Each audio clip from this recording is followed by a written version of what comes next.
देखिए, हमें समझना पहले ये है कि जो इकोनॉमिक डिजाइन है, चाहे वो अमेरिका में है, चाहे यूरोप में है, चाहे वो भारत में जिसका पालन हो रहा है, वो डिजाइन ही यही कहता है कि एग्रीकल्चर को खत्म करना है। हमें ये समझना बहुत जरूरी है। अब देखिए, अमेरिका में किसान खत्म हो चुके हैं, हार्डली 2% से पॉपुलेशन से कम रह गए हैं।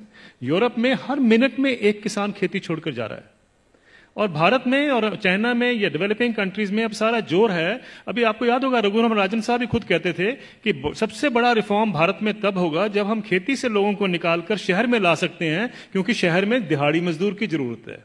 ये हमें समझना है, ये इकोनॉमिक पॉलिसी का डिजाइन है। अगर आप नेशनल स्किल पॉलिसी का डॉक्यूमेंट देखें तो उसमें लिखा हुआ है कि 57% से हमें, पहले तो उन्होंने 18% कहा था, 18% पे हम गांव की जो एग्रीकल्चर की जो पॉपुलेशन है उस पर ले आएंगे। फिर उन्होंने कहा 38% पे अब आ गए हैं, 57 से 38% कर देंगे वो 2022 तक। यानी ये सोची समझी रणनीति का एक हिस्सा है कि किसानों को खेती से बेदखल करना है, शहरों में लेके आना है। ये हमें जानना बहुत जरूरी है।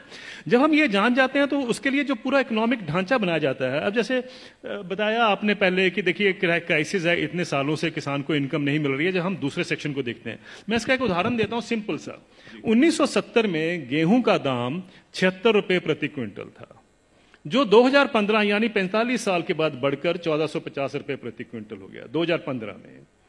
उसी दौरान मैंने बाकी सेक्शन ऑफ द सोसाइटी का हाल देखा, उनका क्या हुआ इनकम का। मैं सिर्फ बेसिक पे और डीए ले रहा हूं। उसी दौरान में 45 साल के पीरियड में सरकारी मुलाजिम की जो बेसिक पे और डीए है वो 120 से 150 गुना बढ़ गया, और जो स्कूल टीचर्स की जो तनख्वाह बढ़ी है उस दौरान में वो 280 से 320 गुना बढ़ गई। और जो कॉलेज के यूनिवर्सिटी प्रोफेसर हैं उनकी तनख्वाह 150 से 170 गुना बढ़ी है उस 45 साल के पीरियड में। किसान की जो इनकम है, जो गेहूं के दाम से या धान के दाम से आप नापेंगे, वो 19 गुना बढ़ती है। अगर ये जितने सरकारी मुलाजमों की भी अगर इनकम 19 गुना बढ़ी होती तो ये नौकरी छोड़ चुके होते आज तक।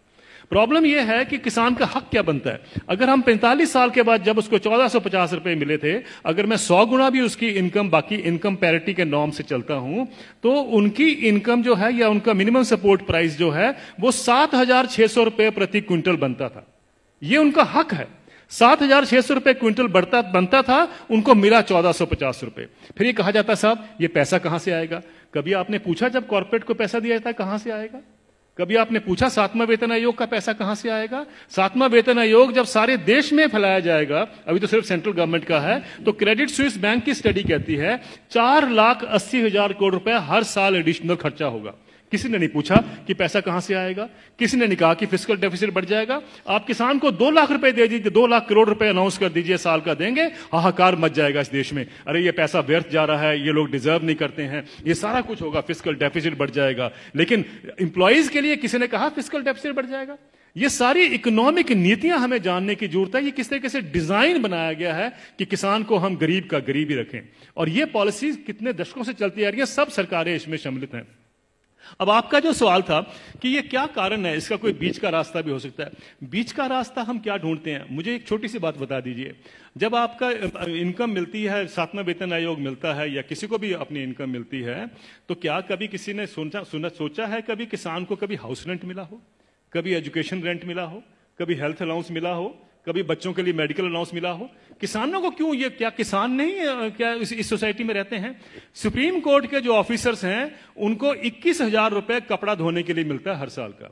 डिफेंस वालों को 20,000 मिलता है हर साल का कपड़ा धोने के लिए, कपड़े धोने के लिए।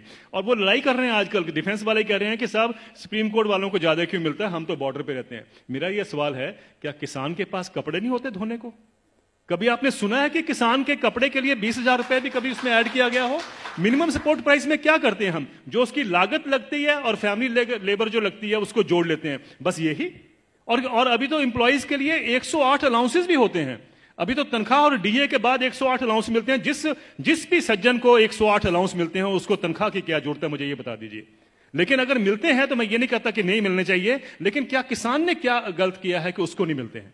मैं ये कहना चाहता हूं, कभी किसान के एमएसपी में हाउस रेंट जोड़ा गया है, कभी उसका मेडिकल अलाउंस जोड़ा गया है, कभी उसके बच्चों के लिए एजुकेशन अलाउंस जोड़ा गया है? क्यों? क्या उसने बच्चे नहीं पालने हैं?